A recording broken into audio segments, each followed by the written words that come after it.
the goal with Essentials 2 was not to make the game more complex, and having 17 magic missile spells in the game is more complex. Yeah, ultimately when it comes to a specific power name, it's should we use a different power name entirely, in which case we're not using magic missile there anymore, or have multiple versions of the same power. We decided we didn't want to have multiple versions of the same power. That's why whenever we do an update, we do an update to every place that power has appeared. How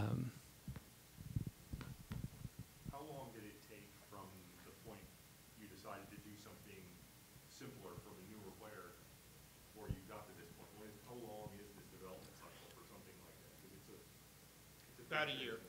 Yeah. I mean, has the decision been made? Had you already known you were going to do it last Gen Con, or was it something that came out of that? Or that's a good question. So the question was whether we knew we were going to do this a year ago. About what time did we start? I guess there's really two answers. What time did we start thinking about it, and what time did we actually put it on a schedule, and when did we start working on it? 3 questions. I mean, a lot of this was actually being thought of as we were doing the original design of 4th edition.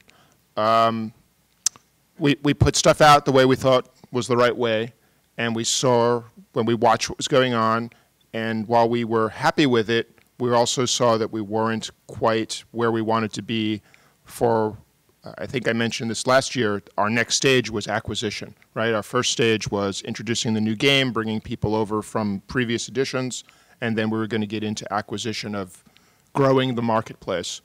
And we felt we were not quite in the place we needed to be to grow the marketplace. So I think the decision was actually made shortly after last year's Gen Con to start incorporating design that we'd already actually had in the can, and then we just started working from there. Alex. Can you talk about the name of this is design and development? What does that mean? What's the difference between design? What's the difference between development? Why do you do design and development? I think for anybody who's sort of worked in game design, there isn't a bifurcation. You just make up a game, and then you play test it for a little while, and you try to sell it. But how does Wizard go about this and why? It's a trade secret. So the question is, what's the difference between design and development? Basically, design is the original iteration of the concept that we're working on. If you were to kind of trace a product's lifetime, usually it starts as an idea, which might be, not that we would do this, right? But I'm just going to throw out an idea for purpose of the illustration here. We might have a concept like elf book. We want to do a book about elves, all good elf stuff. Usually that appears in our planning anywhere from like 1 to 3 years out. I mean, sometimes we have shorter horizons where we're actually saying, let's just fill out what we think next year's schedule is going to need. And other times we're implementing or just brainstorming longer term plans. But products will usually appear with just a very short hook or tag where we don't even really know what the contents are of elf book other than the fact that, well, presumably it's about elves, right? When we get a little bit closer in where it's kind of time to start working on it, right? And once again, an idea might sit on the schedule for, or sit out kind of on our list of possible products, might sit there for a couple of years before we actually get to it. Or it might be something that we say, elf book, oh, why didn't we think of an elf book? Get on that tomorrow and let's get cracking. From the moment we say, okay, seriously, we're going to assign resources and start working on it, a designer or a team of designers, depends on how long the project is. We'll usually be working on concepting out what's going to be in the first step is that there's going to be a set of concept meetings where we get a bunch of people together and brainstorm, okay, what could be in an elf book? What sorts of things do we think we might want to include? Are there any new mechanics we think we want to debut? Are there any new story elements we want to make sure we include? Out of those concept meetings, we'll create a product outline, which can be anywhere from a couple of pages to like 15 or 20 pages. Depends on how much we know about how much stuff we want to annotate, how much stuff we want to describe. that product outline is normally going to be created anywhere from about a year to maybe a year and a half before the product is actually going to be released. Once we have that outline in hand, then we're going to assign designers to begin designing it. Designing it really means taking everything that's in the outline and elaborating on it. We might have said something in the outline like, hey, we think we want to include about 6 or 8 good elf paragon paths. Well, the designer's going to sit there and look at that and say, okay, what are good elf paragon paths we can do here? He might go back to the notes from the concept meeting about things that were batted around. He might just kicking around ideas around the office about what would make good paragon paths. A lot of times he'll just sit there and you know, look out a window and take a pad of paper, which might be the way I do it, and and just think about, start listing out what would sounds like would be cool ideas for paragon paths, and start winnowing it down to something you can actually write on. But by and large, the designer is the guy who takes it from the outline stage into something that begins to approach what you get on your end, which is it's going to be a document of about the same length of the final product that hopefully touches on everything we decided we wanted to touch on, and covers the basic concept of the book. At various stages, he's going to be kicking around, touching base with people like, hey, I'm introducing new mechanics. Let's play test some of these. Let's brainstorm some more about these. Let's bring in a developer to have a look at this particular new mechanic and make sure we're going the right way. But essentially, design is literally creating the 40 or 50,000 words that are going to be printed eventually. After the designer wraps up, he moves it over. The book will go into development. Sometimes it goes into development right away. Sometimes, depending on our scheduling windows, it might go into development a couple of months later. But I think it's a good point to pass the mic over to Steve. So when I get the mic and the files, I basically have to evaluate what's there, read through the book, and determine what parts are essentially the most rough. There's a mechanical pass as well as a story pass. We focus more on the development team with the mechanics of the book, making sure they fit, making sure they accurately convey the story. If the story is cool enough, then the mechanics hopefully will follow out of that. Most of our work is reviewing those mechanics and figuring out what is fitting and what isn't fitting in the book. If there are sections of the book that need to be redone, then we'll work with the designers to get new material there, or we will sometimes be writing that new material. But essentially it's the mechanical pass of the book there. We determine if the powers are functioning. Are they going to break the game when they go out there?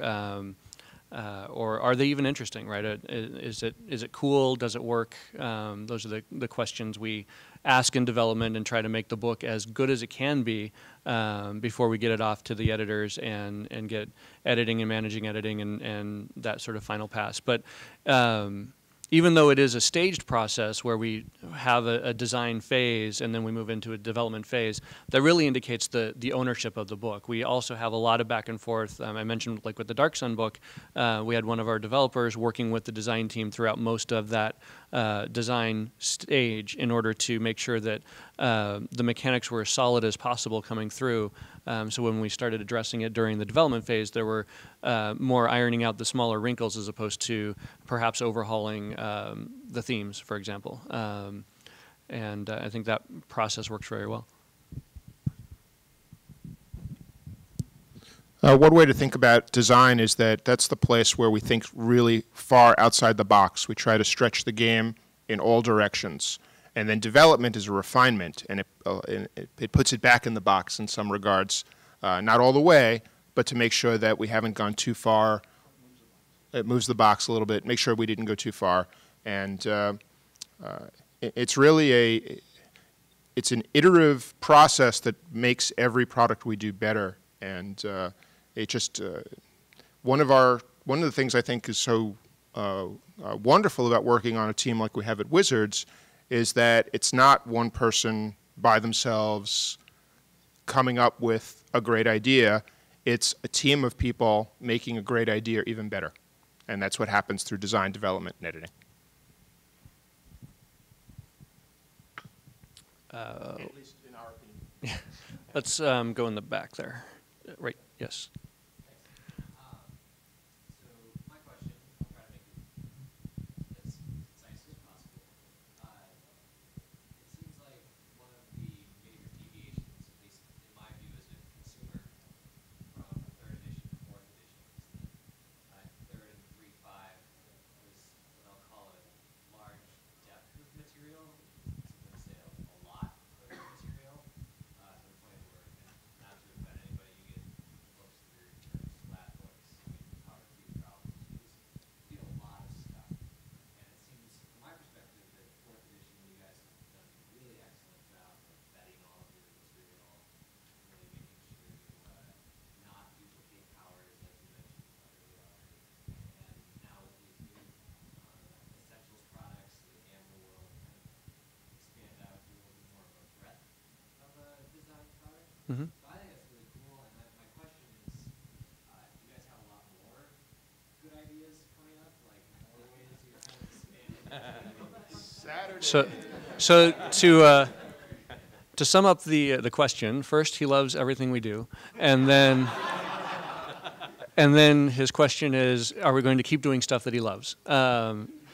The answer is yes. I hope we are. I mean, we have on Saturday we're going to go through the whole product list for next year. We're not stopping next year. I mean, at this point now we're already thinking well ahead of next year. We've got plenty of things on the horizon that we are excited about, that we think you're going to be excited about when we start talking about them. Yes, hopefully you'll continue to have things that you can add to your D&D game or your Gamma World game or whatever other game for years to come. In the back corner.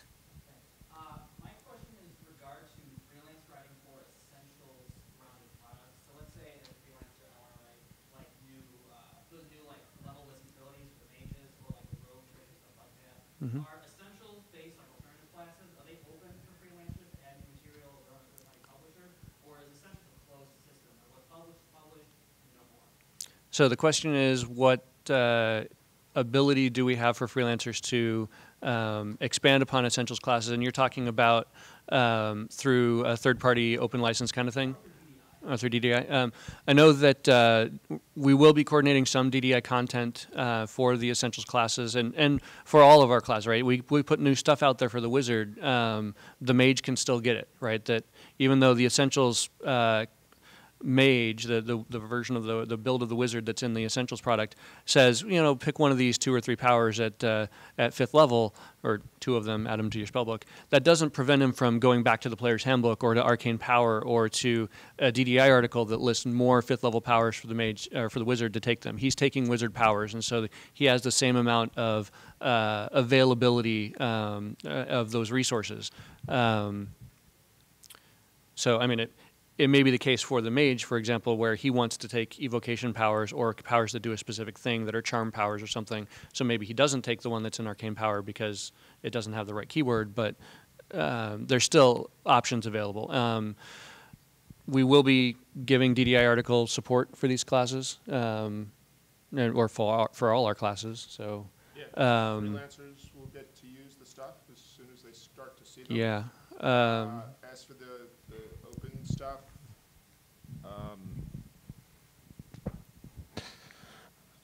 I'd rather leave that to one of the brand team people to answer instead of us, because they deal with that, and I don't actually anymore, and I don't want to say something that's incorrect. But in general, if you get a article pitched through Steve Winter and he likes it, and it's about an essential character or a non-essential character, I mean, at the end of the day, they're all D&D characters. It's only essentials because we're naming these 10 products for marketing reasons a starting point for new players. That's the only reason they're called essential, right? So there's not an essential wizard. There's a wizard. One of his builds is mage, and one of his builds is, I forget the name of our builds from Player's Handbook, but they're available. I'm the DM. I don't play, so.